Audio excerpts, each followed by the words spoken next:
થી 2022 થરાદમાં લડતો હતો. ગીતાજી ગણેશબા આ વિસ્તારનો ચાહે ઠાકોર સમાજ હોય, ચાહે રબારી સમાજ હોય કે 18 આલમ હોય, જેટલી આ વિસ્તારમાં ગોનેરાની અંદર ચૂંટણીમાં મહેનત કરતો હતો એટલો ને એટલો થરાદની અંદર મહેનત કરતો હતો. ત્યારે થોડુંક થરાદનું દુઃખ રહી ગયું હોય તો મારી બેન ગેનીબેનને આ 2024ની લોકસભાની ચૂંટણી જીતાડીને જે આપણે થરાદમાં નાનો મોટો ટેકો રહી ગયો પૂરો કરવાનો સમય આ 2024ની ચૂંટણી. આજે આપણે હવે તડકો છે, પણ એટલે તમને બધી સમાજ વખતે ખાતરી આપું છું કે 5મા મહિનામાં જયારે મતગણતરી થશે ત્યારે બનાસકાંઠાની સૌ ગરીબ નાની મોટી સમાજ ઉપર ગેનીબેનને જીતાડીને ભગવાન છોયડો પૂરો પાડશે એવું તમને ખાતરી આપવા માટે આવ્યો.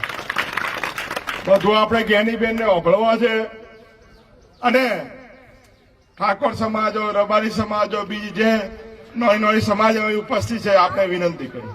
અહીં મારો ભાઈ ઠાકરસિંહ રબારી ઉપસ્થિત છે, રબારી સમાજને વિનંતી કરું. ઠાકરસિંહ રબારી ઉપર જયારે ખોટા કેસ કરીને પાસા જેવા કાયદામાં જયારે પીરાભાઈ નોખવાની તૈયારી કરી હતી ને તો આ ઠાકરસિંહ રબારીની ઢાળ બનીને આ ગેનીબેન ઠાકોર ઉભી હતી કે જેલમાં નાખ્યું તો મને નાખજો, ઠાકરસિંહ રબારીને નથી નાખવાના. એટલે લડનારી બેન છે. ત્યારે હું તમને કહું છું કે આ ગમે તેવા ચમરબંધી હશે એને જેવી રીતે ચૂંટણી લડવી હશે એવી રીતે લડશું આપણે બધા ભેગા થઈને. અને બનાસની બેન ગેનીબેનનું જે સૂત્ર આપ્યું છે એ સૂત્ર સાથ આપણે બધા ભેગા થઈને સાકાર કરવાનું. આખી કોંગ્રેસ પાર્ટી હોય કે 18 આરામની હોય, દરેક સમાજ હોય, અહીંયા આટલા તડકે ઉભા છે એનો મતલબ છે કે લાગણી છે. આમ તો તમારથી અમારે વહેલું આવવાનું 2 કલાક મોડા પડ્યા. છેક નડાબેરથી ચાલુ કર્યું અને વિધાનસભામાંથી થરાદથી મોય આપની વચ્ચે આવતા દરેક ગામડે લાગણી હતી, પ્રેમ હતો, સત્કાર હતો. ત્યારે આપ સૌને વિનંતી છે કે જેમ વાત કરી કે 75 વર્ષમાં પહેલી વખત ટિકિટ આપી છે ઠાકોર સમાજને, ત્યારે આ ટિકિટની આબરૂ સાચવજો. ગેનીબેનને માત્ર લાખણી તાલુકો નહીં પણ આજુબાજુ જો તમારા સગા સંબંધીઓ હોય એને વિનંતી કરજો. ચોક ભાયાળી હોય, ચોક સંબંધ હોય તો ભાયાળીના નામે આજુથી આ લોકોએ વોટ લીધો છે. પહેલી વખત આપણે મોકવાના છે કે ભાઈ અમારી બેન છે ને મદદ થાય એટલી કરજો. અને જે દિવસે ગેનીબેન ફોર્મ ભરે એમ ઢોલ નગારા સાથે ગામડે ગામડેથી ગાડીઓ લઈને બેનનું ફોર્મ ભરાવવા આવજો. અને સાથે સાથે જે દિવસે મતદાન હોય તો કોઈ ઘરે બાકી ના રહી જાય એટલી જો ખાતરી રાખશો તો 2 લાખ કરતા વધુ વોટે ગેનીબેનને આપણે જીતાડશું.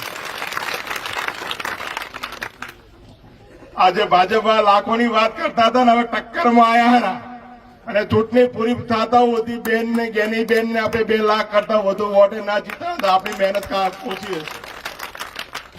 આજથી ચાહે હગા પર હમણાં મનામનો હોય, ચાહે હગાઈ હક પર ન વધો હોય પણ એ સાઈડમાં મેલ દો. 2 મહિના જો હક પણ તૂટી ગયો કે રીહને બેઠી હોય તોય મહેરબાની કરીને હાથ દોડ દો કે 2 મહિના પછી જે આપણો વાદ ઉભો રાખવો તો ઉભો રાખશો, પણ 2 મહિના સુધી આપણે ગેનીબેન માટે કહીને બધા વાદ વિવાદ બધા સાઈડમાં મેલી દેવા. ચોક સરપંચમાં ઉભા રહ્યા છો, ચોક સભ્યમાં ઉભા રહ્યા છો, ચોક તાલુકા પંચાયત જિલ્લા પંચાયતમાં ઉભા રહ્યા છો, ચોક ડેરીનો હશે, સેવા સરકારી મંડળીનો કોઈક નાનો મોટો તમારો ગામનો પ્રશ્ન હોય એ ગેનીબેનમાં વસેલ આવતા નહીં. નકા અમને ખબર પડે વોટિંગ પૂરું થયા પછી ખબર પડે કે આ ધ્રોબાની કે ધુનસોની પંચાયતની ચૂંટણીનો બેન પર હાટું વાળ્યું એવું ના કરતા. 2 હાથ જોડીને વિનંતી બધાને કરું, બધાને હાથ જોડી નોના થાતો કે ભાઈ મહેરબાની કરજો. પહેલી અમારી ચૂંટણી છે ને 5 વર્ષે પરીક્ષા થાય છે અને 5 વર્ષમાં અમારી બેન જો અમે બધી સમાજની ધોળી ધરી પર બેઠી છે.